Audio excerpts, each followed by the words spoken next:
Hi, and welcome to Stories Build Businesses, a show that proves that your story isn't just something that you tell, it's the strategy to build your business from. Here we think deeply, we care hard, and we explore how your stories and lived experiences are the key to building a business that's uncopyable, unforgettable, and unmistakably you. I'm your host, Megan Wright, story and strategy coach and founder of Stories Build Businesses, and I'm very excited that today I'm joined by Ruth Tsui. Ruth, thank you so much for joining us. I'd love you to tell us a little bit about who you are and what you do. Thanks, Megan. It's lovely to be here. So I'm Ruth Tsui. I'm the Feel Good Program Architect, and I work with expert service providers, strategists, coaches, consultants who have built group programs that are selling, but the delivery is breaking them. They're overgiving, they're totally exhausted, and their clients aren't getting the results as consistently as they hoped that they would. So essentially what I do is help my clients to refine their delivery systems using behavioral science so that they create self-led clients, consistent results and proof without burning out. I love that. So, as you probably know, my framework is care, connect, create. And so, care is always the first pillar of that, and creating is the last part of it. And my theory is that a lot of people build backwards, is that they create these offers. And then it's only when, like you said, that the delivery is burning them out that they go, oh, I didn't actually consider my capacity, my strengths, how I'm going to feel offering this offer. And so they almost have to then go backwards. Whereas, because that's the thing I always start with, the offers that I help clients to create or I create myself are always built with that in mind, that like this has to feel good to me as well as to the people that I'm supporting. So I love that that's a big part of how you work as well, because I think that's one of the things that we really connected over when we kind of first introduced to each other, is that idea of it doesn't have to come at the expense of your own well-being in order to offer something really good and valuable to people. So I'd love to know, kind of, did you learn this through watching other people, or did you learn this the hard way yourself? I learned it the hard way myself, Megan. I had a um, suspicion. yes. So prior to the work that I am doing now, back in 2017, I was a teacher. I actually had a mental breakdown, left teaching and set up an education consultancy business. Now, we all know what happened in 2020. I'm not going to dwell on it for too long, but I moved my business online as part of that whole not being able to go into education settings to do the work that I was doing. And one of the things that I set up was an educational resources training type website membership for early years practitioners and teachers. And it very quickly became apparent that what I'd created was something of a beast, an insatiable beast. I grew this membership both in terms of content, but also in terms of membership size as well. But what I hadn't really factored into the equation was my own need to keep on giving. There were over 300 resources in this membership, and I kept on giving more. I kept on running live sessions and workshops and all of these different things. And it got to the point I had that realization of I can't do this anymore. I'm focusing on all the wrong things. I'm doing everything. I'm doing everything the way I should be doing it. And it's not working for me. You know, the return on my investment of time and energy is not paying off. And essentially, I took a step back for about 3 months and I didn't do anything. I didn't add anything to it. I didn't recruit any new people into it. And at the end of those 3 months, I was like, I'm closing it down. Like, I'm done with this model. Anyone who tells you that memberships are easy, please, they're not. Please don't lie about it. Memberships are probably one of the hardest business models. Hence why you now help people design group programs rather than memberships. Yeah, absolutely. So for me, I am all about transformation, not just information. I think the online business world has turned courses into set it and forget it. Zero contact with a creator. It's a how-to information transfer. And I think that's where memberships became the alternative to that. Yeah. Because it builds community and you can build in accountability and actually implement and take action on the things that you've learned. My argument is that group programs are the perfect balance between the set it and forget it, do it yourself course and the absolutely energetically brutal membership model. What is it about that group dynamic that can really elevate an experience above even one-to-one support? The power of a group should not be underestimated. I have been facilitating groups since 2006, and there is so much power in the collective, not just from ideas sharing and insights sharing, but also from the momentum that builds when you can see the success of others and you can share, this didn't work for me, but this did. Because no matter how good a teacher you are, the way you deliver will never be received by two people in the same way based on the lens that they come to your work with and their skill set and their background experiences. Whereas when you put multiple people who have different lenses and perspectives together, what you get is the ability for somebody else to filter what you said through their lens that then hits for somebody else. And that is not something you can get in one-to-one. And that's why I love it. So I've heard something recently that I personally disagree with. That group should only be considered a mastermind if people are at a particular level of success, whether that be how long they've been in business or how many figures they're making. How do you feel about that idea of people's ideas or people's knowledge is caveated and only valuable if they've hit certain milestones? Am I allowed to swear on this podcast, Megan? Yeah, go for it. I mean, it's absolute bullshit. So you're basically Yeah. discounting their entire life experience, skills, training, lived experiences based on how much money they make. And I think the people who are spouting that rhetoric of you only have something valuable to share based on whether you've got six figures in your bank account are using that as marketing fuel to make you feel less than because that helps to line their pockets. Because to me, a mastermind or hot seating or peer support, which is what masterminding is at its heart, should be something that we recognize the value in everybody. Because let's be realistic, there are people starting businesses today who are phenomenal at what they do. And if we were to discount them because they're day one of their business, we are ignoring everything that has come beforehand. And that just doesn't make sense to me. Like, you wouldn't hire someone for a job and they go, but I don't care about your job history. I don't care about any knowledge you've gained before you've turned up at the office today. That would be ridiculous. Just because you're at day one in business doesn't mean you don't have huge amounts of value to give. And it really worries me when, like you said, this rhetoric is being spouted that your intellectual or ideas values are only worth something when they hit a certain monetary value. And I always think it's really strange that in the online business world, that's how we see it. Well, that's how it's presented a lot of the time. Whereas you look at, I mean, even like you look at Silicon Valley, there are businesses being built that are losing millions of dollars every single year and are still worth huge amounts because people see the value of the idea. I'd love to know, what do you think is the biggest challenge people have when it comes to creating group programs?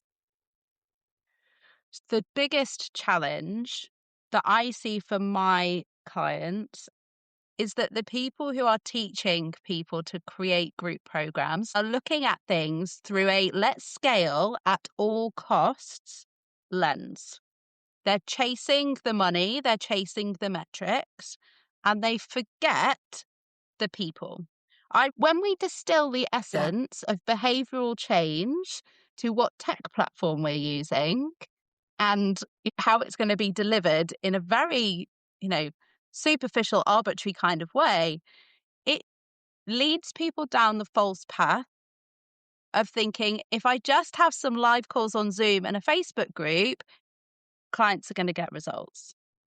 And that isn't how it works. I completely agree. And I've got a teaching background like you. So I think it is interesting when you come into this space with a teaching background because we've had to go through a significant amount of training in order to know that we can deliver things in a way that is effective.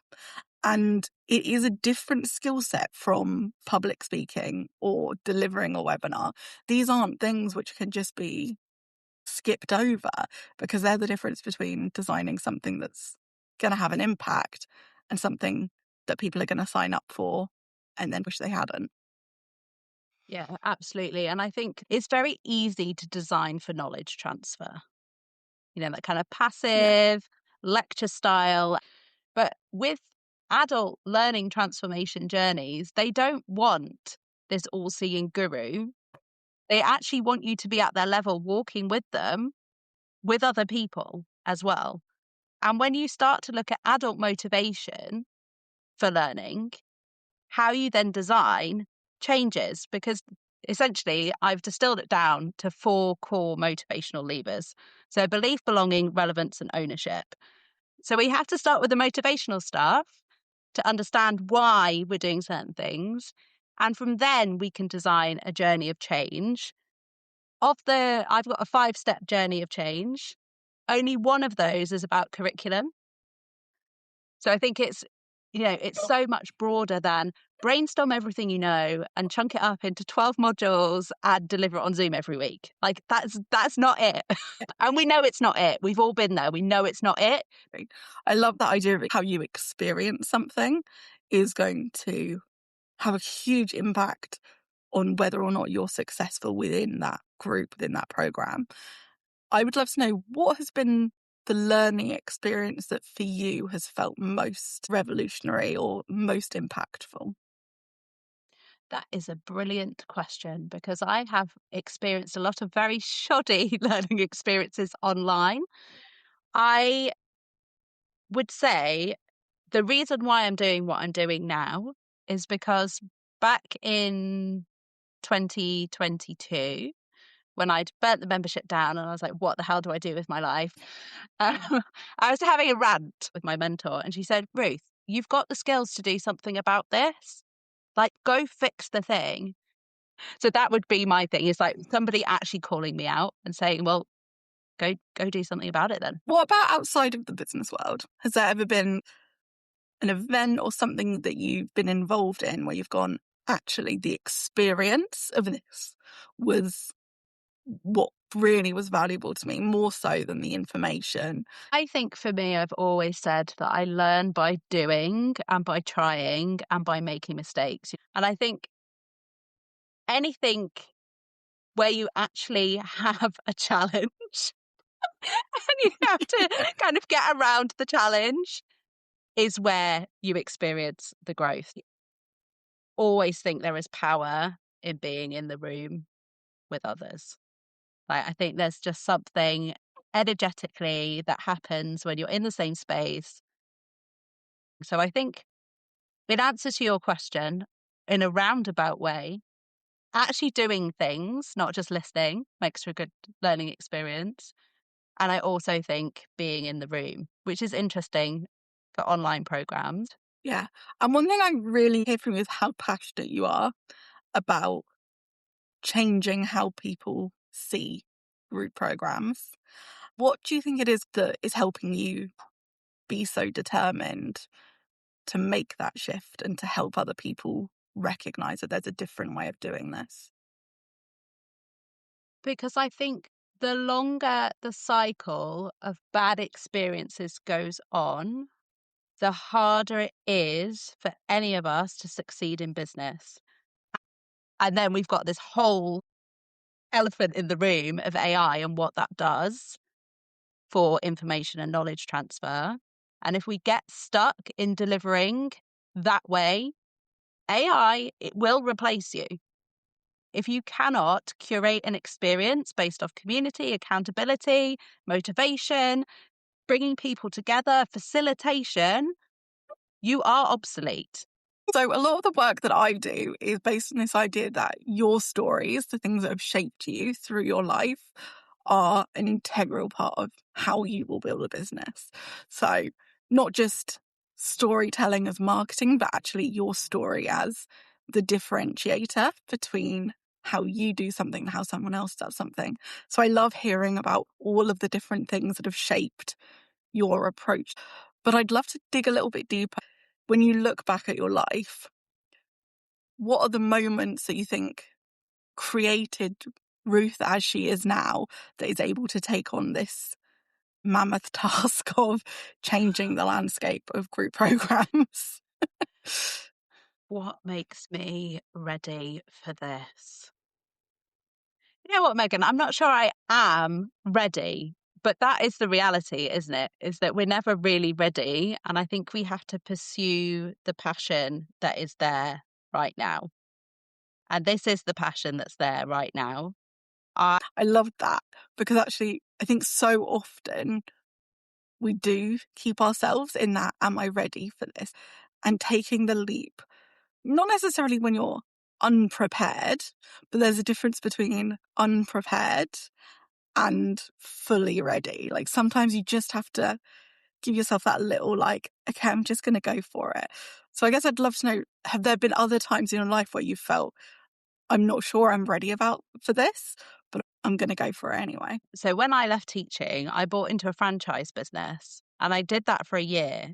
And it was an absolute nightmare because I had zero autonomy and ability to decide and choose.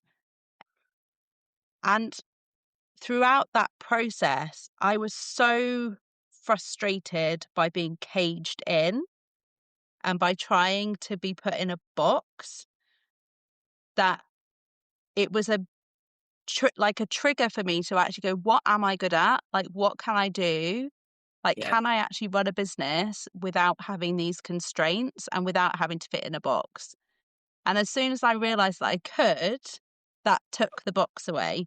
I've actually got one of my offices called Unboxed for that exact reason, that I feel like there are so many rules and things within the online space that keep us boxed in. And also I kept seeing people talk about the most upsetting phrase, business in a box. I don't want something that literally anyone else could have. I want something that is unique to me, that has my fingerprints all over it and literally couldn't have been created by anyone else, because it's bringing together of all of my ideas and weird thoughts and personality and life history and all of that kind of smushed together, but in a really lovely way. That's what I want. I don't want a carbon copy that I've ordered and picked off the shelf at IKEA, like flat pack business. That's so unappealing. And yet I think people do find it appealing sometimes, because it feels like I don't have to think about it then I've just got it and I can go. Kind of a bit like you're saying, like before you're ready, like I don't have to be ready because I've got my business in a box. Yeah. But actually it'll never feel right. It'll never feel like you. And it's going to be such an unsatisfying experience when building a business can be such a creative, emotional, freeing experience. And And I think that's the crux of it, isn't it? It's like having a business in a box takes the perceived risk out of the equation because you're following a path that's already been set. But we've all left the spaces where the path has already been set, where the rules are already dictated. And for whatever reason it is, we've moved away from that intentionally. Like there has to be an underlying motivation. And a business in a box is not going to meet that motivation. Like the sooner you get to grips with what you're good at and how you can interweave your skill set that you've acquired over the years, the better. And had I approached this business by going, oh, I don't know anything, this is the start of the journey again, I'd have left all of those experiences behind me when I started this, and I wouldn't have the richness and like you say, the insights and the stories. I think that's one of my favorite things to do with people is really digging into, like, who are you? What is the thing that makes you unique? And how can we weave that into your whole business? Because if you do that, then your business is unique. And suddenly you're not trying to sell just another group program, another power hour. You're creating and you're offering a unique experience that they can only get from you because it has been designed with your fingerprints, with your DNA.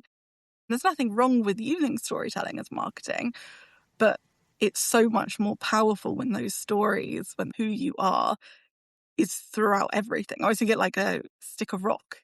Like you want it like through the whole business. And everyone needs their own blueprint. If the London skyline was all the same box high-rise building, like it would be a pretty boring London skyline. But because every building is architecturally different, they all stand out. Like everyone knows the Shard, everyone knows the Gherkin, because it has a unique blueprint. Yeah. And it's that thing of like, do you want to build a business or do you want to build your business? Yeah. Because it's different. One of the things I always do with guests is gift them a word at the end of the session. There will always be a word that I think ties all of the stories that we've chatted about together. So I always share that with whoever I'm chatting to and get their response in terms of if it resonates with them or if it doesn't. The word that kept popping up for me was change.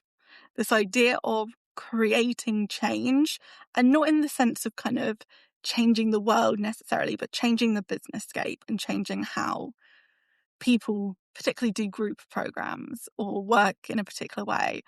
And also just in the sense of like, how do we change how we offer things and support people so that they can make the change that they want to make? Because that's the whole point at the end of the day, is making sure that what we do allows them to make the changes that they want to make. So I don't know how that kind of resonates with you. I mean, one of my favorite words is evolution. So I think it kind of ties perfectly I with love that. Like, I think we cannot stay stuck. it. People will say, oh, you change your mind, you flip from this to that. I don't see it ever as I've changed, like, as a bad thing. Like, changing your mind is not a bad thing.